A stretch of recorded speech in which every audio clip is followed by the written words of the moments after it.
हैं आप सब। आई होप आप सभी अच्छे होंगे, फिट होंगे और आपके एग्ज़ाम की प्रिपरेशन ज़ोरों शोरों से चल रही होगी। तो दोस्तों, स्वागत करते हैं आप सभी का द प्रेम सर के इस ऑफिशियल चैनल पर। आज हम सब मिलकर कवर करने जा रहे हैं BSOC 132 यानी कि भारत का समाजशास्त्र। एंड आज के इस सेशन में जितने भी क्वेश्चंस लिए गए हैं वो प्रीवियस ईयर क्वेश्चन को मोस्ट इम्पॉर्टेंट क्वेश्चन जो पिछले 5 ईयर के most repeated and important question हैं उन्हीं को पिक किए गए हैं।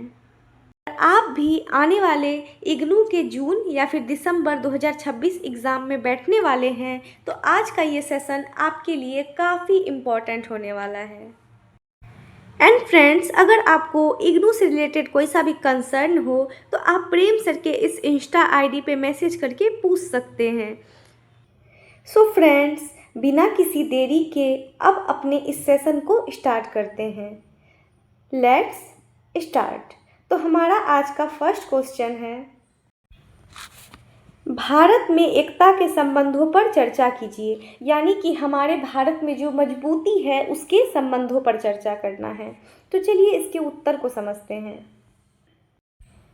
हमारे भारत में जो एकता है वह कोई थोपी हुई या फिर ज़बरदस्ती दी हुई व्यवस्था नहीं है, बल्कि यह यहाँ के समाज की गहराई से जुड़ी एक प्राचीन सांस्कृतिक प्रक्रिया है। हमारे देश की विशाल भौगोलिक बनावट जो है इसकी एकता का पहला बड़ा सूत्र है, जहाँ पे उत्तर में हिमालय से लेकर दक्षिण में समुद्र तक फैले पूरे क्षेत्र को हमेशा एक अखंड भूमि के रूप में देखा गया है। किसके रूप में देखा गया है? अखंड भूमि के रूप में।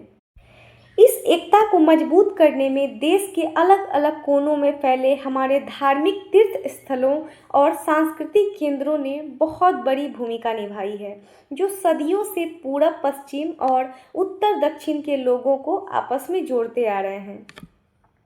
क्या ऐसा होता है कि पूरब के लोग जो है पश्चिम में तीर्थ करने नहीं जाते हों या फिर पश्चिम के लोग पूर्व में घूमने नहीं जाते हों? ऐसा नहीं है। हमारे जो भारत का स्ट्रक्चर है वो काफ़ी जुड़ा हुआ है। सभी लोग आपस में मिले हुए हैं और सब एक जगह से दूसरे जगह तक जाते हैं, नए परिवर्तनों को देखते हैं और काफ़ी एकता के तरह से रहते हैं। स्वतंत्रता के बाद हमारे देश को एक आधुनिक प्रशासनिक ढांचे यानी कि एकल संविधान और लोकतांत्रिक शासन प्रणाली ने राजनीतिक रूप से एक मजबूत सूत्र में पिरो दिया। आज के समय में राज्यों के बीच होने वाले आर्थिक व्यापार और एक साझा राष्ट्रीय बाजार ने लोगों की अंतर्निर्भरता को और मजबूत किया है। यानी कि जब एकल संविधान और लोकतांत्रिक शासन प्रणाली आई तो वह जो है लोगों की अंतर्निर्भरता को और भी ज़्यादा मजबूत कर गई। इस प्रकार भारतीय समाज में भाषा और खान पान भले ही अलग हो, लेकिन जीवन जीने का नज़रिया जो है और समन्वय की ऐतिहासिक भावना यहाँ की एकता की वास्तविक पहचान है। तो अब हम लोग चलते हैं दूसरे महत्वपूर्ण प्रश्न क्वेश्चन नंबर 2 को देखते हैं। जाति व्यवस्था की विशेषताओं की व्याख्या कीजिए। तो अब हमें जाति व्यवस्था की जो विशेषताएं हैं उसे पढ़ना है। तो इसके उत्तर को देखते हैं। भारतीय समाज में जाति व्यवस्था सामाजिक ऊंच नीच का एक ऐसा पुराना ढांचा है जो जन्म के साथ ही तय हो जाता है। किसके साथ तय हो जाता है?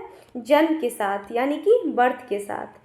समाजशास्त्री GS घुरिये ने इसकी संरचना को समझने के लिए कुछ मुख्य कड़ियों को स्पष्ट किया है। किसने किया है? GS घुरिये ने, जिन्हें हम आगे देखते हैं। सबसे पहले समझते हैं हम लोग समाज का खंडात्मक विभाजन।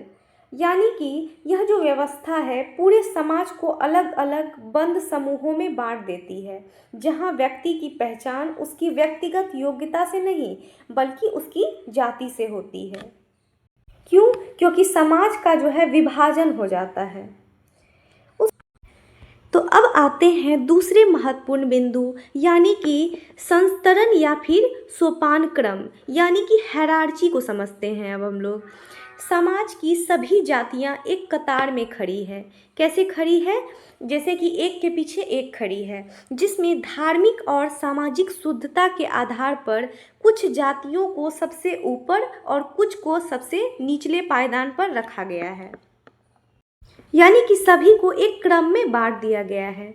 उसके बाद आता है खान पान और सामाजिक सहवास पर प्रतिबंध।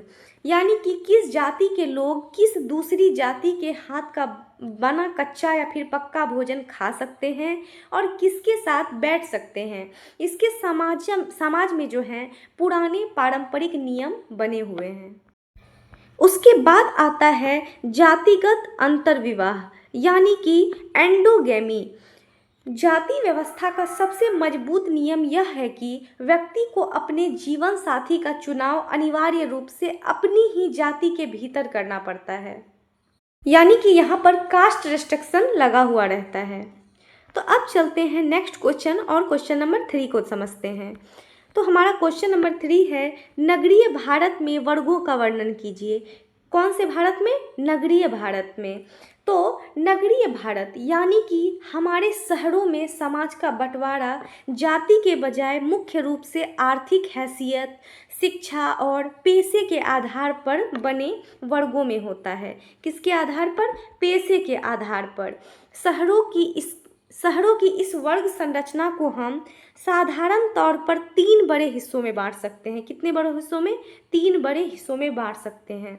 तो चलिए हम लोग समझते हैं सबसे पहला वर्ग को, यानी कि उच्च वर्ग, अपर क्लास, जिसमें बड़े बड़े बिजनेसमैन आते हैं, उद्योगपति, मल्टीनेशनल कंपनियों के बड़े अधिकारी और नामी बिल्डर्स शामिल होते हैं। इनके पास जो है संपत्ति की कोई कमी नहीं होती और शहरों के सबसे महंगे इलाकों में इनका रहन सहन होता है।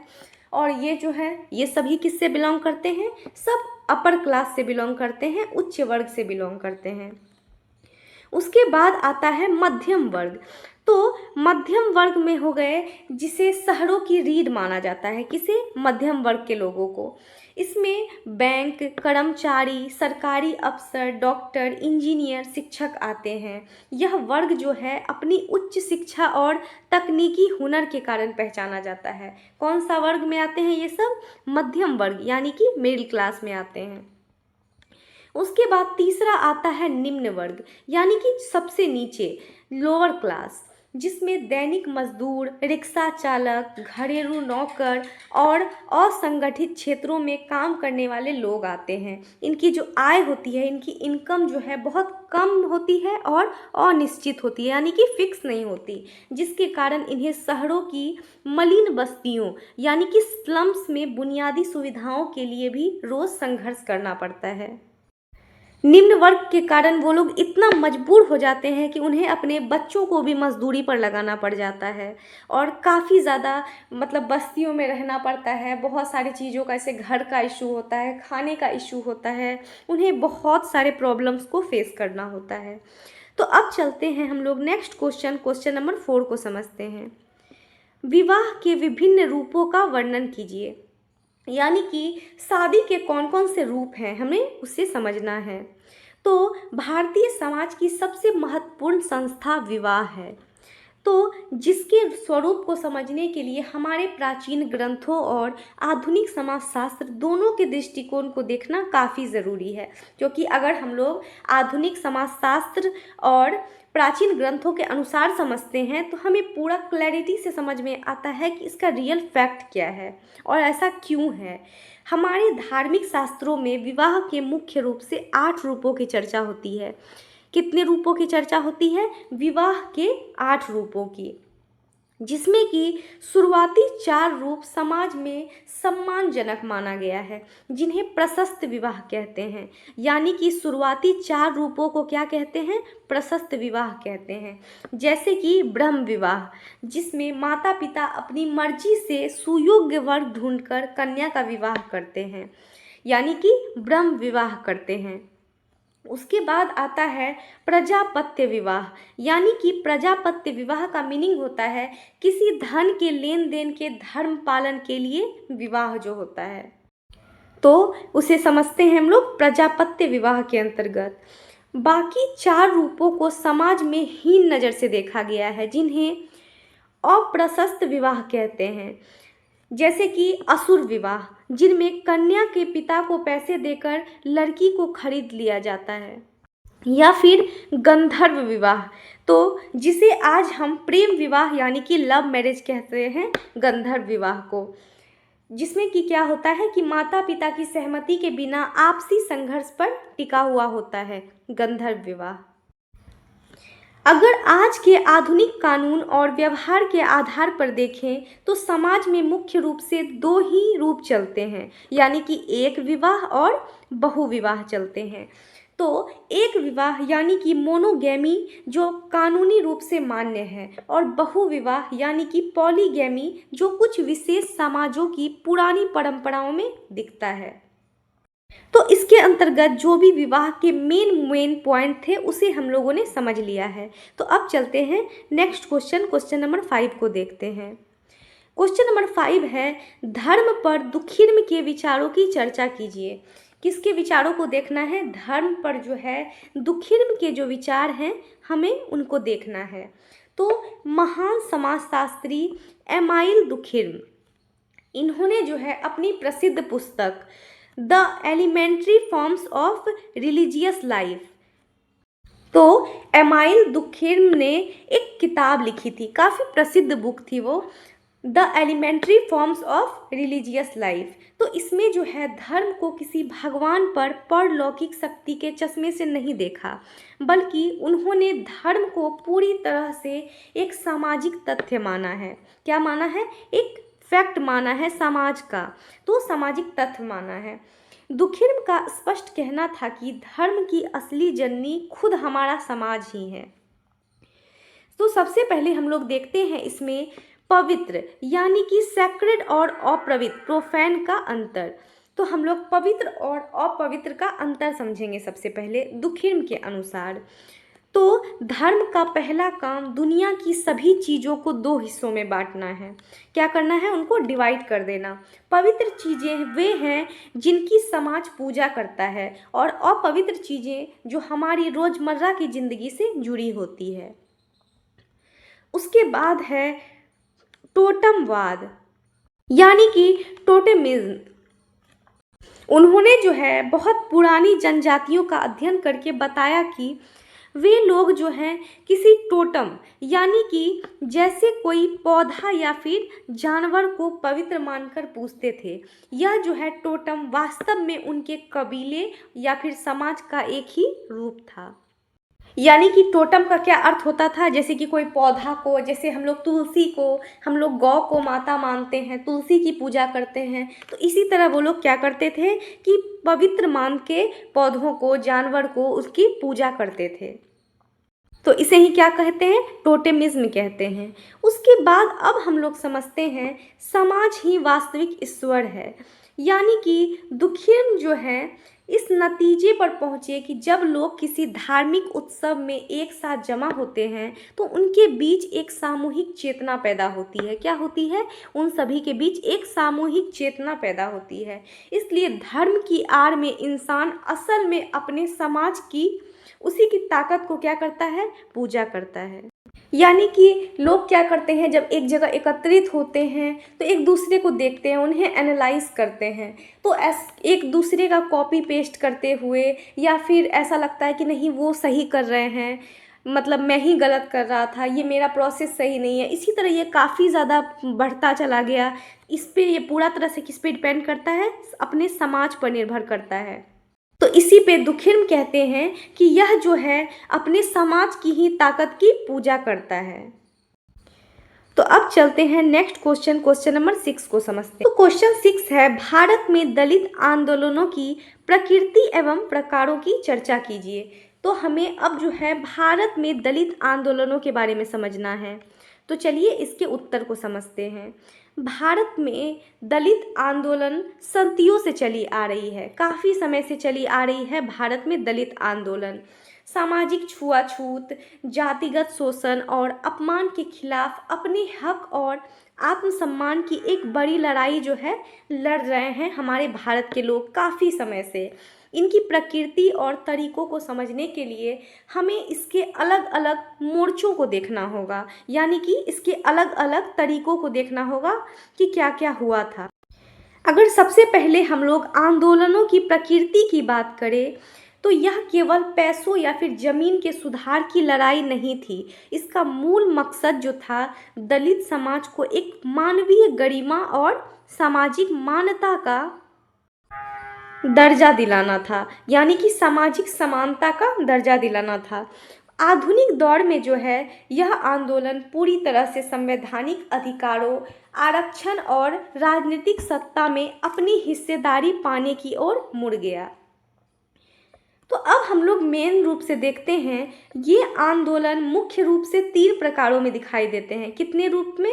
3 रूप में दिखाई देते हैं, 3 प्रकारों में दिखाई देते हैं, जिसमें कि सबसे पहला आता है सुधारवादी आंदोलन, जहाँ पे हिंदू समाज के भीतर रहकर ही कुप्रथाओं को बदलने की कोशिश की गई, जैसे कि ज्योतिराव फूले का सत्यशोधक समाज, जिसमें कि क्या हुआ था, ज्योतिराव फूले ने सत्यशोधक समाज के अंतर्गत हिंदू समाज में रहकर ही कुप्रथाओं को बदलने का प्रयास किए थे।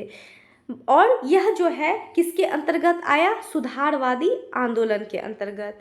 उसके बाद आता है विकल्पवादी या फिर धर्म परिवर्तन आंदोलन, तो जहाँ पे व्यवस्था से तंग आकर रास्ता ही बदल लिया गया, यानी कि जब प्रॉब्लम बहुत ज़्यादा बढ़ गई तो उससे तंग आकर क्या किया गया? रास्ता को चेंज कर लिया गया, रास्ता बदल लिया गया। जैसे कि बाबा साहेब अम्बेडकर के नेतृत्व में 1956 में लाखों लोगों का बौद्ध धर्म अपनाना, यानी कि लोग जो है धर्म से परेशान आ चुके थे और उन लोगों ने क्या किया? 1956 में लाखों लोगों ने बौद्ध धर्म को अपना लिया। किसके नेतृत्व में? BR अम्बेडकर, यानी कि बाबा साहब अम्बेडकर के नेतृत्व में। उसके बाद अब देखते हैं हम लोग क्रांतिकारी और राजनीतिक आंदोलन, जहाँ पर आज के दौर में दलित पैंथर्स जैसे कि संगठनों या फिर राजनीतिक पार्टियों के जरिए सीधे सत्ता और अधिकारों को चुनौती दी गई, यानी कि दलित पैंथर्स के जरिए जो है क्या किया गया? इसमें डायरेक्ट चुनौती दिया गया सत्ता में स्थित अधिकारियों को और सत्ता और अधिकारों को। तो अब हम लोग आते हैं नेक्स्ट क्वेश्चन और समझते हैं क्वेश्चन नंबर 7 को। निर्जातीय आंदोलनों की मुख्य विशेषताओं की जांच कीजिए। तो निर्जातीय आंदोलनों की जो मुख्य विशेषताएं हैं हमें क्या करना है? उस पर रिसर्च करना है। तो चलिए हम लोग इसके आंसर को देखते हैं। निर्जातीय आंदोलन जो है उन खास सामाजिक समूहों द्वारा चलाए जाते हैं जो अपनी एक अलग भाषा, संस्कृति, इतिहास और क्षेत्रीय पहचान रखते हैं और उन्हें लगता है कि बहुसंख्यक समाज या फिर सरकार उनकी इस पहचान को दबा रही है। भारत के पूर्वोत्तर राज्यों और आदिवासी इलाकों में ऐसे आंदोलन जो है खूब देखने को मिलते हैं। कहाँ पर? भारत के पूर्वोत्तर राज्य में और आदिवासी इलाकों में। उसके बाद हम लोग अब देखते हैं विशिष्ट सांस्कृतिक पहचान का संरक्षण। तो इन आंदोलनों की सबसे पहली विशेषता यह होती है कि ये अपनी भाषा, पारंपरिक तौर तरीके और पूर्वजों की संस्कृति को किसी भी कीमत पर खोना नहीं चाहते, यानी कि पूर्वजों द्वारा जो भी रूल्स रेगुलेशन चलते आ रहे हैं वह जो है इसे क्या करना नहीं चाहते? खोना नहीं चाहते हैं। उसके बाद देखते हैं हम लोग संसाधनों और भूमि नियंत्रण, यानी कि संसाधनों और भूमि पर नियंत्रण को हमें देखना है। ये संघर्ष जो है अक्सर जल, जंगल और जमीन के अधिकारों से जुड़े होते हैं। स्थानीय लोग बाहरी लोगों यानी कि आउटर साइडर्स द्वारा अपनी धरती के संसाधनों के दोहन का कड़ा विरोध करते हैं, यानी कि कोई भी बाहर के लोग आकर ज़मीन पर कब्जा नहीं कर सकते हैं, उसे हड़प नहीं सकते, यानी उसका संसाधनों का दोहन नहीं कर सकते हैं, वहाँ का पेड़ भी नहीं काट सकते। मतलब उसका रक्षा जो है वहाँ के प्रेजेंट वाले लोग कर रहे होते हैं और वो बिल्कुल नहीं चाहते कि कोई भी आउटसाइडर्स आके उसके ज़मीन का दोहन करे। तो अब हम लोग समझते हैं स्वायत्तता तथा पृथक राज्यों की मांग। तो ये आंदोलन सरकार से अपने इलाके को खुद चलाने की प्रशासनिक आज़ादी मांगते हैं, जो कई बार अलग राज्यों जैसे कि बोडोलैंड या फिर झारखंड आंदोलन की मांग में बदल जाती है। यानी कि वो क्या चाहते हैं कि हम जो है अपने इलाकों को खुद चलाएं, हम अपने मर्जी से उसका प्रशासनिक ढांचा रखें। यानी कि यह जो मांग है वह जो है बोडोलैंड या फिर झारखंड आंदोलन में बदल जाती है। उसके बाद देखते हैं हम लोग सांस्कृतिक राष्ट्रवाद और वंचना की भावना। जब किसी खास समूह को लगता है कि देश के विकास में उन्हें जानबूझकर पीछे छोड़ दिया गया है, तो यह सामाजिक आर्थिक असमानता उग्र रूप ले लेती है। क्योंकि क्या हो जाता है, इसके अंतर्गत जो है सांस्कृतिक राष्ट्रवाद और वंचना की भावना उत्पन्न हो जाती है, जिसकी वजह से यह सामाजिक आर्थिक असमानता का रूप ले लेती है। तो अब हम लोग आते हैं नेक्स्ट क्वेश्चन नंबर 8 को देखते हैं। भारत में विविधता की प्रकृति की व्याख्या कीजिए। तो चलिए इस प्रश्न के उत्तर को देखते हैं।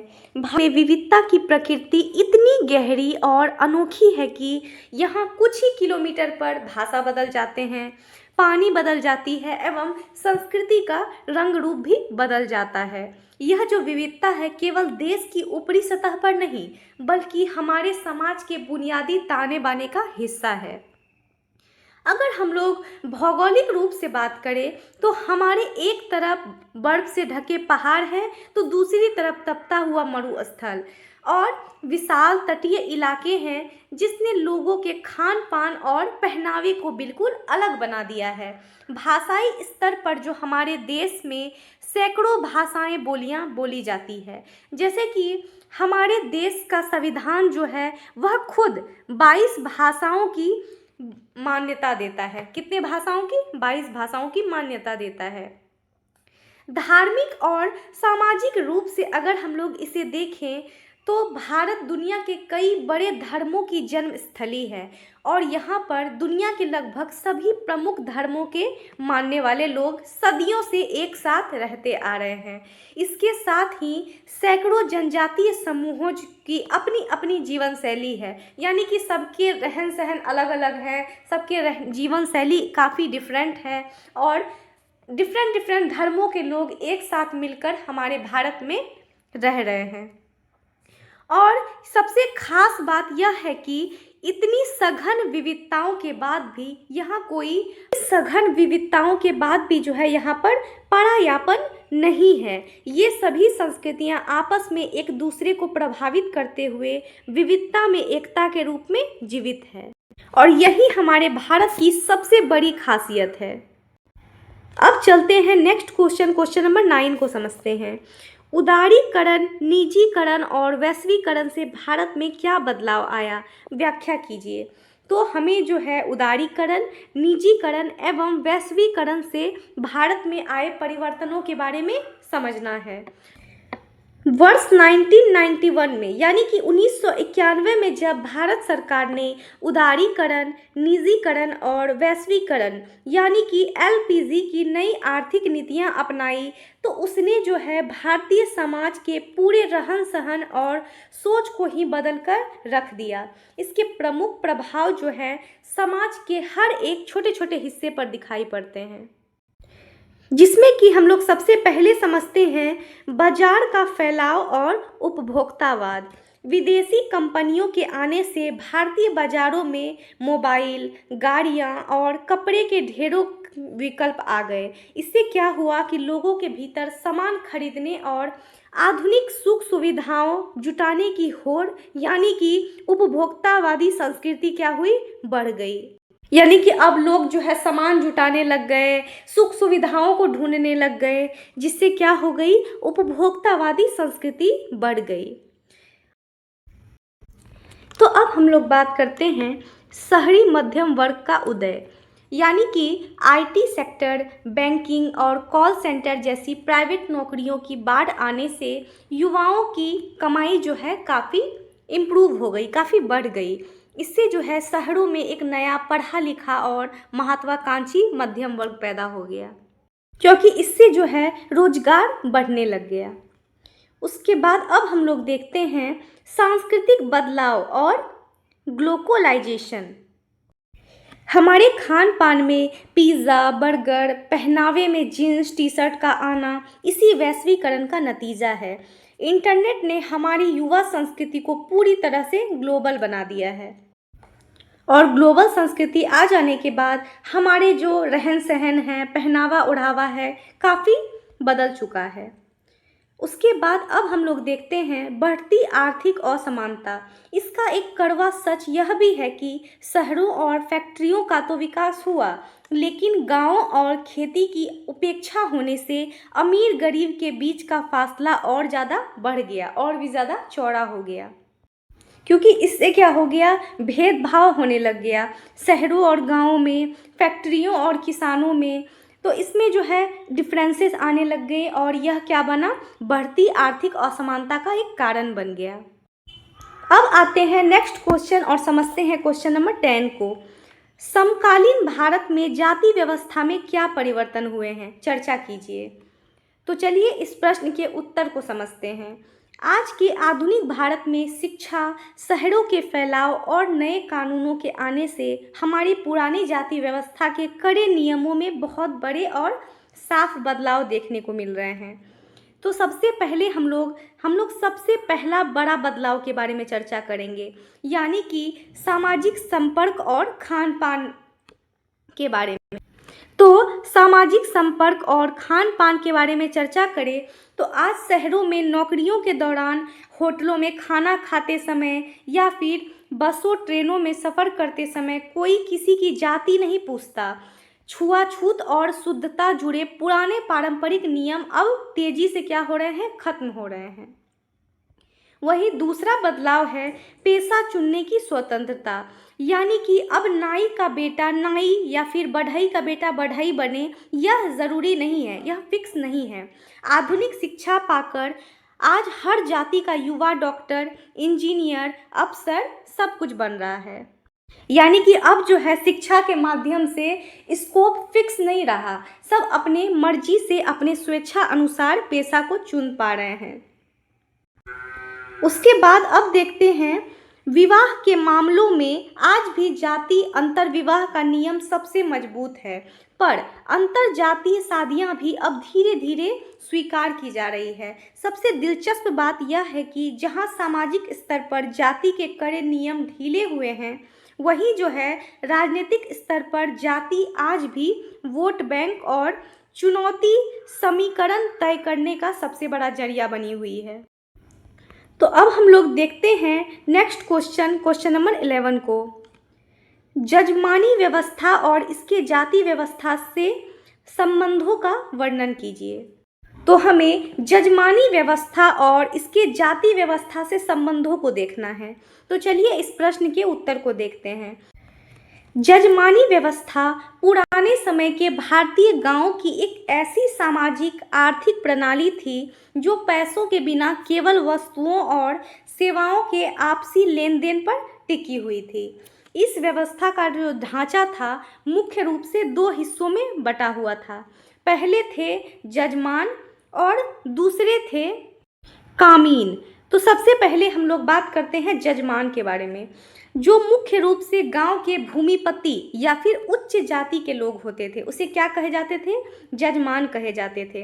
वहीं अगर हम लोग कामीन की बात करें तो सेवा करने वाली जो जातियां थी उन्हें क्या कहा जाता था, कामीन कहा जाता था, या फिर परिजन भी कहा जाता था, जैसे कि लोहार, बढ़ई, नाई, धोबी और पुरोहित, इन्हें क्या कहा जाता था, कामीन कहा जाता था। ये कामीन परिवार साल भर अपने जजमानों की ज़रूरतें पूरी करते थे और बदले में उन्हें फसल कटने पर अनाज, कपड़े या फिर रहने को क्या मिलती थी, ज़मीनें मिलती थी। उसके बाद अब हम लोग देखते हैं जाति व्यवस्था के साथ इसका संबंध बहुत गहरा था, क्योंकि यह पूरी व्यवस्था जाति के आधार पारंपरिक पेशों को जो है मजबूत करती थी।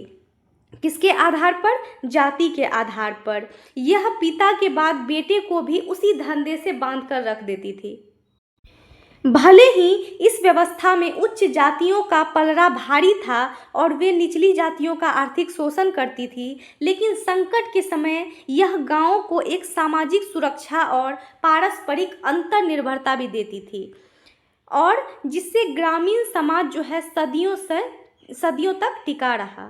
क्योंकि इसके अंतर्गत जो है उच्च जाति के लोग शोषण जरूर करते थे निम्न जाति का, लेकिन इससे ये नहीं था कि उन्हें काम की कमी थी। वह जो है उनका पेशा फिक्स था, उन्हें ज़्यादा कठिनाई नहीं होता था काम ढूंढने में, और वो लोग एटलीस्ट रोजगार कर पा रहे थे, जिससे क्या हो रही थी कि ग्रामीण समाज जो है सदियों तक टिकी थी, क्योंकि वो जो है इस बात को एक्सेप्ट कर चुके थे। तो अब चलते हैं नेक्स्ट क्वेश्चन नंबर 12 को समझते हैं। भारत में वर्ग निर्माण पर ब्रिटिश शासन के प्रभावों की चर्चा कीजिए। तो चलिए इस प्रश्न के उत्तर को देखते हैं। अंग्रेजों के आने से पहले भारत का समाज मुख्य रूप से जातियों और गांवों की पारंपरिक व्यवस्था में बटा हुआ था, लेकिन ब्रिटिश औपनिवेशिक शासन की नीतियों ने हमारी पुरानी आर्थिक रीढ़ को तोड़कर देश में बिल्कुल नए यानी कि सामाजिक वर्गों को जन्म दिया है। किसको जन्म दिया है? सामाजिक वर्गों को। तो सबसे पहले हम लोग देखते हैं नया जमींदार वर्ग। अंग्रेजों ने लगान वसूलने के लिए स्थायी बंदोबस्त यानी कि जमींदारी व्यवस्था जैसी नई व्यवस्थाएं लागू की। इससे रातों रात जमीन के नए मालिक यानी कि जमींदार पैदा हो गए और सरकार की सह पर गरीब किसानों का बेरहमी से शोषण करने लग गए। स्थायी बंदोबस्त जमींदारी व्यवस्था के अंतर्गत। उसके बाद हम लोग देखते हैं भूमिहीन कृषक मजदूर वर्ग यानी कि अत्यधिक लगान और साहूकार के कर्ज के जाल में फंसकर लाखों छोटे किसान की जमीनें जो है छिन गई, जिससे वे अपने ही खेतों पर दिहाड़ी मजदूर बनने को मजबूर हो गए, क्योंकि उनके ऊपर जो है काफ़ी ज़्यादा कर्ज लग चुका था, काफ़ी लगान में वो फंस चुके थे। तो इसके वजह से क्या किया, किसानों को जो है अपने ही ज़मीनों पर दिहाड़ी पर काम करना पड़ गया। वह जो है अपने ही ज़मीन पर मजदूर बनकर रह गए थे। उसके बाद आता है आधुनिक औद्योगिक मजदूर, यानी कि अंग्रेजों ने अपने फ़ायदे के लिए जब रेलवे, कोयला खदानों और चाय बागानों की शुरुआत की तो गांव से उजरे कारीगर जो है वहाँ काम करने पहुँचे। इससे क्या हुआ, भारत में पहली बार एक संगठित श्रमिक वर्ग का उदय हुआ। किसका उदय हो गया? श्रमिक वर्ग यानी कि वर्किंग क्लास का उदय हो गया। उसके बाद अब देखते हैं हम लोग शिक्षित मध्यम वर्ग, यानी कि अपने दफ्तरों को चलाने के लिए अंग्रेजों ने अंग्रेजी शिक्षा शुरू की। उससे वकील, डॉक्टर, क्लर्क और शिक्षकों का एक नया बुद्धिजीवी वर्ग जो है पैदा हो गया, क्योंकि शिक्षा से ये सब जो है पॉसिबल हो पा रहा था। तो अब हम लोग चलते हैं नेक्स्ट क्वेश्चन नंबर 13 को समझते हैं। परिवार के कार्यों पर चर्चा कीजिए। परिवार किसी भी मानव समाज की सबसे पहली और बुनियादी इकाई है। वो क्या है? परिवार, जो इंसान को एक सामाजिक प्राणी बनाने और पूरे समाज के अस्तित्व को बचाए रखने के लिए कई जरूरी काम करती है। तो सबसे पहले हम लोग बात करते हैं जैविकी और वंश निरंतरता के बारे में, यानी कि परिवार का सबसे पहला बुनियादी कार्य जो है मानव जाति की निरंतरता को बनाए रखना होता है। यह समाज द्वारा स्वीकृत और वैधानिक तरीके से विवाह के जरिए संतानोत्पत्ति का आधार प्रदान करता है, यानी कि जैविकी और वंश निरंतरता प्रदान करता है। उसके बाद अब हम लोग समझते हैं बच्चों का समाजीकरण यानी कि सोशलाइजेशन। बच्चा पैदा होने के बाद सबसे पहले अपने परिवार के संपर्क में ही आता है। यहीं से वह अपनी भाषा, संस्कार, नैतिकता और समाज के नियम कायदे सीखता है। परिवार ही जो होते हैं बच्चे की पहली पाठशाला होते हैं। उसके बाद अब हम लोग बात करते हैं आर्थिक कार्य और सुरक्षा के बारे में। भले ही आज फैक्ट्रियों और दफ्तरों के आने से उत्पादन के काम परिवार से बाहर चले गए हों, लेकिन अपने सदस्यों के रहने, खाने पीने और आर्थिक भरण पोषण की मुख्य जिम्मेदारी जो है आज भी परिवार की होती है। अब चलते हैं हम लोग मनोवैज्ञानिक और मानसिक सहारा। बाहरी दुनिया की भागदौड़ और तनाव के बीच परिवार ही वह सुरक्षित जगह है जहां व्यक्ति को सच्चा प्रेम, सहानुभूति और मानसिक शांति मिलती है। यानी कि दुनिया भर की कितनी भी टेंशन हो, कोई सा भी तनाव हो, कोई प्रेशर हो, अगर हम लोग अपने फैमिली के पास आते हैं तो काफ़ी बेटर फील होता है, क्योंकि हमें ऐसा फील होता है कि हमें मनोवैज्ञानिक और मानसिक सहारा मिल रहा है अपने परिवार से, जो कि हर जगह नहीं मिलता है। हमें बाहर के लोग कितने भी अच्छे से हमसे बात कर ले, लेकिन हम लोग सेटिस्फाई नहीं हो सकते, क्योंकि हमें जो फैमिली में सेटिस्फेक्शन मिलता है वह बाहर हमें मिल नहीं पाता। वो जोन क्रिएट नहीं हो पाता है जो हमें फैमिली के थ्रू मानसिक सहारा की ओर से मिलता है। अब देखते हैं आगे नेक्स्ट क्वेश्चन, यानी कि क्वेश्चन नंबर 14 को। धर्म के भारत विद्य शास्त्रीय दृष्टिकोण की आलोचनात्मक जांच कीजिए। तो चलिए इसके उत्तर को देखते हैं। धर्म को समझने का भारत विद्या शास्त्रीय यानी कि इंडोलॉजिकल दृष्टिकोण मुख्य रूप से हमारे प्राचीन ग्रंथों जैसे कि वेद, उपनिषद, पुराण और मनुस्मृति में लिखी गई बातों के अध्ययन पर टिका हुआ है। जी.एस. घुरिये जैसे विद्वानों ने इस पद्धति को अपनाया। किसने? जी.एस. घुरिये जैसे विद्वानों ने। लेकिन समाजशास्त्र में इसकी कड़ी आलोचना की जाती है। इस दृष्टिकोण की सबसे बड़ी कमी यह है कि यह पूरी तरह से किताबी नज़रिए पर आधारित है, यानी कि यह पूरा तरह से कंप्लीटली बुक व्यू पर आधारित है। ग्रंथों में जो नियम लिखे गए हैं जरूरी नहीं है कि जमीन पर रहने वाले आम लोग भी अपनी रोज़मर्रा की ज़िंदगी में वैसा ही व्यवहार करते रहे हों। इसके साथ ही अगर हम लोग बात करें, ये प्राचीन ग्रंथ ज़्यादातर समाज के उच्च वर्ण यानी कि ब्राह्मणों द्वारा लिखे गए हैं। इसलिए यह दृष्टिकोण धर्म को केवल उनके नज़रिए से देखता है। यह समाज के एक बहुत बड़े हिस्से जैसे कि दलितों, पिछड़ों और महिलाओं के वास्तविक धर्म अनुभवों को पूरी तरह से नज़रअंदाज कर देता है, और यह लोक धर्म और स्थानीय जनजातियों की अपनी अलग धार्मिक परंपराओं को भी जगह नहीं देता। संक्षेप में अगर इस बात को हम लोग समझें तो यह दृष्टिकोण जो है धर्म को एक जड़ और अपरिवर्तनशील रूप में दिखाता है, जो कि जमीनी हकीकत से दूर है। अब चलते हैं नेक्स्ट क्वेश्चन नंबर 15 की ओर। सूचना एवं संचार प्रौद्योगिकी यानी कि ICT ने भारत के सामाजिक स्वरूप को बदल डाला है। चर्चा कीजिए। यानी कि इसके अंतर्गत हमें समझना है कि ICT ने भारत के सामाजिक स्वरूप को आखिर कैसे बदला है, तो उसके बारे में हमें समझना है। तो स्मार्टफोन, तेज इंटरनेट और सोशल मीडिया जैसी सूचना एवं प्रौद्योगिकी यानी कि सूचना एवं संचार प्रौद्योगिकी ICT ने आज हमारे भारतीय समाज के पारंपरिक तौर तरीकों को पूरी तरह से रिबूट कर दिया है, यानी कि एक नए तरीके से शुरुआत कर दिया है।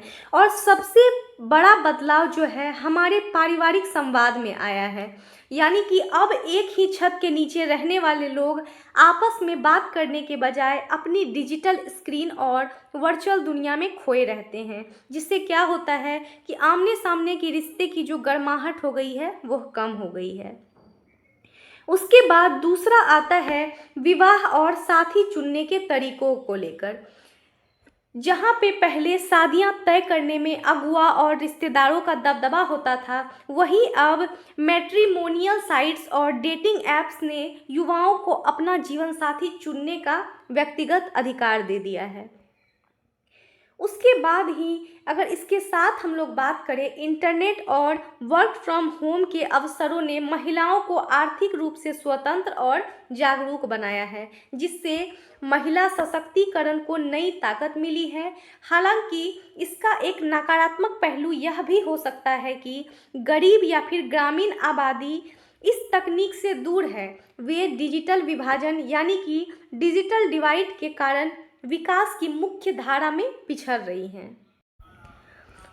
तो अब हम लोग आते हैं नेक्स्ट क्वेश्चन और देखते हैं क्वेश्चन नंबर 16 को। जाति और वर्ग में क्या संबंध है, उचित उदाहरण देते हुए समझाइए। यानी कि हमें जो है जाति और वर्ग में अंतर को समझना है। जाति और वर्ग भारतीय समाज को समझने के दो अलग अलग पैमाने हैं, तो इन दोनों को अलग अलग नज़रिए से देखते हैं। पारंपरिक भारत में ये दोनों एक दूसरे में इस कदर घुले मिले थे कि जाति ही व्यक्ति का वर्ग तय करती थी, लेकिन आधुनिक समय में इन दोनों के बीच के संबंध जो है काफ़ी बदल गए हैं। पुराने समय में यह सीधा नियम था कि जो लोग उच्च जाति जैसे कि राजपूत या फिर ब्राह्मण होते थे, वे आर्थिक रूप से उच्च वर्ग यानी कि जमींदार होते थे।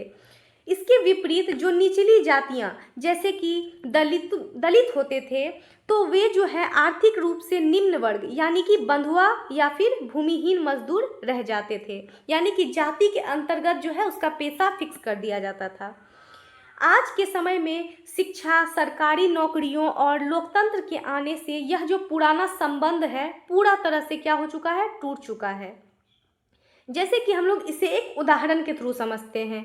यदि कोई पिछड़ा या फिर दलित जाति का युवा अपनी मेहनत से सिविल सेवा परीक्षा पास करके IAS बन जाता है, तो सामाजिक स्तर पर उसकी जाति भले ही वही रहे, लेकिन आर्थिक और व्यावसायिक रूप से वह सीधे उच्च वर्ग में शामिल हो जाता है। वहीं अगर हम लोग दूसरा एग्जाम्पल देखें तो इसके ठीक विपरीत जो है, किसी उच्च जाति का परिवार यदि कि आर्थिक रूप से कमज़ोर हो जाए और शहरों में जाकर मजदूरी करने लगे, तो वह जाति से उच्च होकर भी निम्न वर्ग का हिस्सा बन जाता है। यानी कि यह पूरी तरह से वर्ग पर डिपेंडेंट है। अगर वो हाई क्लास का भी है और अगर निम्न वर्ग का काम कर रहा है तो उसको उसी वर्ग में रखा जाएगा। तो अब चलते हैं नेक्स्ट क्वेश्चन नंबर 17 को समझते हैं। नगरीय भारत के सामाजिक वर्गों की प्रकृति की चर्चा उचित उदाहरण देते हुए कीजिए। तो अब हम लोग बात करेंगे नगरीय भारत के बारे में। तो चलिए इसके उत्तर को देखते हैं। नगरीय भारत यानी कि हमारे शहरों में सामाजिक वर्गों की प्रकृति बहुत गतिशील, खुली और पूरी तरह से पैसे व पेशेवर योग्यता पर टिकी होती है। यहाँ गांव की तरह जन्म या फिर जाति का असर जो है कम होता है और व्यक्ति की आर्थिक हैसियत उसका रुतबा तय करती है। शहरों के इन वर्गों की पहली प्रकृति है इनकी तीव्र सामाजिक गतिशीलता। क्या है? इनका जो फास्ट सामाजिक गतिशीलता है, यह शहरों के वर्गों की पहली प्रकृति है। यहाँ वर्ग की सीमाएं बंद नहीं होती। कोई भी व्यक्ति अपनी योग्यता से अपना वर्ग जो है बदल नहीं सकता। जैसे कि कोई गांव से आया कोई साधारण लड़का यदि बेंगलुरु या फिर दिल्ली किसी IT कंपनी में बड़ा सॉफ्टवेयर इंजीनियर बन जाता है, तो वह अपनी मेहनत के दम पर तुरंत उच्च मध्यम वर्ग का हिस्सा बन जाता है। यानी कि काफ़ी तीव्र सामाजिक गतिशीलता हो रहा है यहाँ। वह भलो ही गांव का हो, लेकिन वह अब जो है वो उच्च मध्यम वर्ग का हिस्सा बन चुका है। उसके बाद अब दूसरी प्रकृति को देखते हैं, जीवन शैली और उपभोक्तावाद का प्रदर्शन। यानी कि शहरों में वर्ग इस बात से पहचाने जाते हैं कि आपका पहनावा कैसा है, आप कौन सी गाड़ी चलाते हैं और किस पॉश इलाके में रहते हैं। जैसे कि ग्रेटेड सोसाइटियों और चमचमाती लग्जरी कारों में रहने वाला उच्च वर्ग स्लम एरिया में रहने वाले दिहाड़ी मजदूरों के निम्न वर्ग से बिल्कुल अलग थलग अपनी ज़िंदगी जीता है। यानी कि अच्छे सोसाइटी यानी कि ग्रेटेड सोसाइटियों में और स्लम एरिया में जो व्यक्ति रहते हैं, उन दोनों में काफ़ी डिफरेंस होता है। रहन सहन अलग होता है, खान पान अलग होता है, और यही जो है हमारे भारत की प्रकृति है। बट ये फिक्स नहीं होता है, ये कोई भी अपनी मेहनत से चेंज कर सकता है, इसमें कोई भी प्रॉब्लम नहीं है। सो फ्रेंड्स, अभी तक हम लोगों ने लॉन्ग क्वेश्चंस को देखा है, अब हम लोग शॉर्ट क्वेश्चन पर आएंगे। तो उससे पहले एक छोटा सा इन्फॉर्मेशन, अगर आप लोग इस नोट्स को परचेस करना चाहते हैं तो हमारे वीडियो के डिस्क्रिप्शन में आपको व्हाट्सअप नंबर मिल जाएगा, आप मैसेज करके इस PDF को परचेस कर सकते हैं। LGBTQ आंदोलनों पर एक टिप्पणी लिखिए। तो भारत में यह लैंगिक और यौन अल्पसंख्यकों के अधिकारों और सामाजिक पहचान की एक लड़ाई है। इस समुदाय को समाज में लंबे समय तक भेदभाव और बहिष्कार जो है झेलना पड़ा है, और आंदोलन का जो मुख्य उद्देश्य है वह समलैंगिकता को अपराध मुक्त करना है। किसको? समलैंगिकता को। और वर्ष 2018 में जब सुप्रीम कोर्ट द्वारा धारा 377 को हटाया गया था, यह जो है सबसे बड़ी ऐतिहासिक जीत थी। यह आंदोलन समाज में बराबरी, कानूनी अधिकारों और विवाह की वैधानिक मान्यता और बिना भेदभाव के रोजगार पाने के लिए संघर्ष कर रहा है। तो अब चलते हैं नेक्स्ट क्वेश्चन की ओर। क्वेश्चन नंबर 19 को देखते हैं। भूमि शोषण के मुद्दों के संबंध में जनजातीय संघर्ष पर एक टिप्पणी लिखिए। तो चलिए इस प्रश्न के उत्तर को समझते हैं। भारत में जनजातीय संघर्ष का मुख्य कारण औपनिवेशिक काल से ही उनकी पैतृक भूमि और प्राकृतिक संसाधनों का शोषण रहा है। अंग्रेजों के वन कानूनों ने आदिवासियों को उनके ही जंगलों से बेदखल कर दिया है, जिससे क्या हुआ, उनकी आर्थिक व्यवस्था पूरी तरह से टूट चुकी है। अब आता है आज़ादी के बाद भी बांधों और खनन परियोजनाओं के कारण आदिवासियों का भारी विस्थापन और वंचना हुआ, और जल, जंगल और ज़मीन की रक्षा के लिए इन्होंने कई हिंसक और शांतिपूर्ण आंदोलन किए, जिनका मुख्य उद्देश्य जो है अपनी सांस्कृतिक भूमि पर पारंपरिक नियंत्रण वापस पाना है। यानी कि यह जो आंदोलन है केवल इसलिए किया जा रहा है ताकि वे अपनी सांस्कृतिक भूमि पर अपना नियंत्रण वापस पा सके। उसके बाद नेक्स्ट क्वेश्चन देखते हैं, क्वेश्चन नंबर 20 को। भारत की जनजातियों को वन्य भूमि संबंध कानूनों ने कैसे प्रभावित किया है, वर्णन कीजिए। तो चलिए इसके उत्तर को देखते हैं। क्या भूमि संबंध कानूनों ने भारतीय जनजातियों के पारंपरिक जीवन को पूरी तरह बदल दिया है?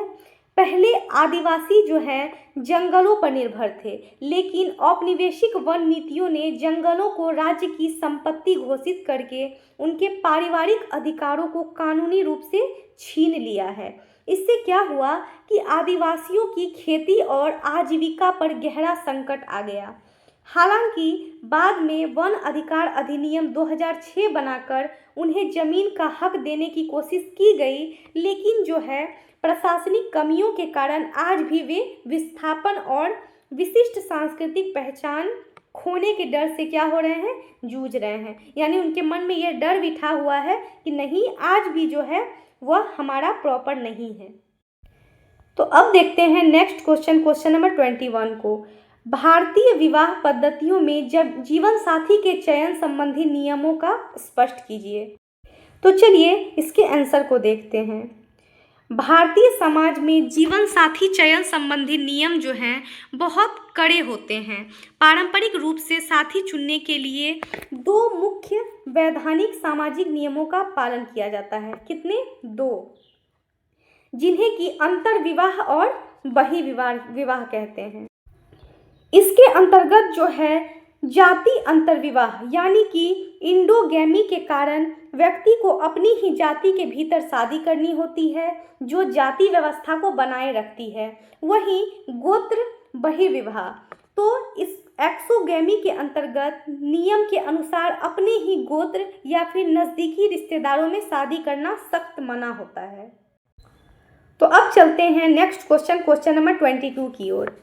धर्म के संबंध में मैक्स वेबर और कार्ल मार्क्स के विचारों की तुलना और स्पष्ट अंतर स्पष्ट कीजिए। यानी कि इस क्वेश्चन के अंतर्गत हमें मैक्स वेबर एवं कार्ल मार्क्स के विचारों में जो अंतर हैं, कुछ तुलनात्मक अंतर हैं, उसे देखना है। तो चलिए इस प्रश्न के उत्तर को देखते हैं। धर्म को लेकर जो है मैक्स वेबर और कार्ल मार्क्स इन दोनों के विचार बिल्कुल विपरीत हैं। कार्ल मार्क्स ने धर्म को एक शोषक हथियार माना है। किसने? कार्ल मार्क्स ने। इसे अफीम कहा है, यानी कि धर्म को जो है अफीम कहा है कार्ल मार्क्स ने, जो गरीब और उनके शोषण के खिलाफ आवाज़ उठाने से रोकता है और झूठी चेतना पैदा करता है। वहीं ठीक इसके विपरीत मैक्स वेबर ने कहा है कि सामाजिक बदलाव का कारण धर्म ही है। उन्होंने बताया है कि प्रोटेस्टेंट आचार शास्त्र की धार्मिक शिक्षाओं के कारण ही यूरोप में आधुनिक पूंजीवाद का विकास हुआ। मैक्स वेबर जहाँ पे धर्म को आर्थिक ढांचे का परिणाम मानते हैं, वहीं वेबर जो है इसे स्वतंत्र कारक मानते हैं। तो चलिए अब चलते हैं नेक्स्ट क्वेश्चन नंबर 23 को देखते हैं। दहेज के विरुद्ध महिला आंदोलनों की आलोचनात्मक जांच कीजिए। भारत में महिला संगठनों ने दहेज उत्पीड़न और मौतों के खिलाफ बड़ा संघर्ष किया है। इस आंदोलन के कारण दहेज निषेध अधिनियम, कौन सा अधिनियम? दहेज निषेध अधिनियम को और कड़ा करने पर मजबूर हुई है। आंदोलन ने दहेज को पारिवारिक मामले से हटाकर एक गंभीर सामाजिक अपराध बनाया। आलोचनात्मक रूप से देखें तो इनके सख्त कानून के बाद भी समाज में दहेज प्रथा का स्वरूप बढ़ा है। सामाजिक मानसिकता में बदलाव न आने के कारण कानून जो है जमीन पर कमज़ोर दिखते हैं और महिलाओं की आर्थिक निर्भरता जो है इस समस्या को खत्म नहीं होने दे रही है। यानी कि सामाजिक मानसिकता के कारण जो है यह खत्म नहीं हो रहा है। तो अब चलते हैं नेक्स्ट क्वेश्चन नंबर 24 की ओर। जजमानी व्यवस्था की जातियों की अंतर्निर्भरता की एक परंपरा के रूप में चर्चा कीजिए। तो इसके उत्तर को देखते हैं। पारंपरिक ग्रामीण भारत में जजमानी व्यवस्था विभिन्न जातियों को आपस में जोड़ने वाली पारस्परिक अंतर्निर्भरता की एक मजबूत परंपरा थी। इसके तहत जो है गांव का हर परिवार दूसरी जातियों को अपनी सेवाएं देता था या फिर उनसे सेवाएं लेता था। उच्च जातियां जैसे कि जजमान अनाज देकर सेवा करने वाले जातियों यानी कि कामीन का भरण पोषण करती थी। यानी कि जजमान जो है कामीन का भरण पोषण करती थी और कामीन जो है जातियां अपने विशिष्ट कौशल से गांव की ज़रूरतों को पूरा करती थी। यहाँ जो है यह आर्थिक और सामाजिक निर्भरता संकट के समय जो है गांव को सुरक्षा कवच देती थी, जिससे कि समाज को आत्मनिर्भर बनाए रखा जा सके। तो अब चलते हैं नेक्स्ट क्वेश्चन नंबर 25 को देखते हैं। आधुनिकीकरण और पश्चिमीकरण के फलस्वरूप भारतीय समाज में क्या परिवर्तन आया है? चर्चा कीजिए। पश्चिमीकरण और आधुनिकीकरण के कारण भारतीय समाज के पारंपरिक ढांचे और मूल्यों में गहरे बदलाव आए हैं। इन प्रक्रियाओं से समाज में तार्किकता, व्यक्तिगत स्वतंत्रता और वैज्ञानिक सोच जो है इन सभी का विकास हुआ है, जिससे पुरानी सामाजिक कुप्रथाएं कमज़ोर हो गई है। इसके कारण संयुक्त परिवार जो है टूट रहे हैं और शहरों में एकल परिवार यानी कि न्यूक्लियर फैमिलीज़ की संख्या बढ़ रही है। महिलाओं की स्थिति में सुधार हुआ है, वे शिक्षा व रोजगार से आत्मनिर्भर भी हो रही है, जिससे कि पारंपरिक पुरुष प्रधान व्यवस्था को चुनौती मिल रही है, क्योंकि अब जो है महिलाएं किसी से कम नहीं हैं। तो इसी के साथ हमने सारे ही MBBI प्रश्नों को समझ लिया है।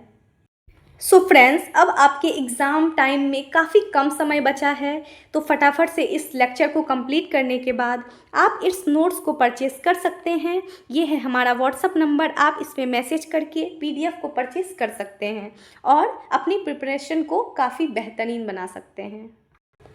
सो फ्रेंड्स, आई होप आप सभी को मेरे द्वारा पढ़ाए गए भारत का समाजशास्त्र समझ में आ चुका होगा। और अगर आपको इग्नू से रिलेटेड कोई सा भी कंसर्न हो, इग्नू से रिलेटेड कुछ क्वेश्चन पूछना हो, तो ये हमारे प्रेम सर की इंस्टाग्राम ID है। आप इस पे मैसेज करके इग्नू रिलेटेड कोई सा भी क्वेश्चन पूछ सकते हो। और लेक्चर कंप्लीट होने के बाद इस नोट्स को परचेज़ भी कर सकते हैं, क्योंकि लेक्चर सुनने के बाद अगर आप नोट्स रिवाइज़ कर लोगे तो आपकी प्रिपरेशन काफ़ी बेहतर हो जाएगी और आप अपने अकॉर्डिंग एग्ज़ाम में आंसर लिख पाएंगे। आपको कुछ भी रटना नहीं पड़ेगा। सो फ्रेंड्स, आई होप आप सभी को आज का ये लेक्चर पसंद आया होगा। अगर आज का ये लेक्चर आपको पसंद आया तो वीडियो को लाइक ज़रूर करें और अगर आप इस चैनल पर न्यू हैं तो चैनल को सब्सक्राइब करें। Thanks for watching. Like, subscribe and share.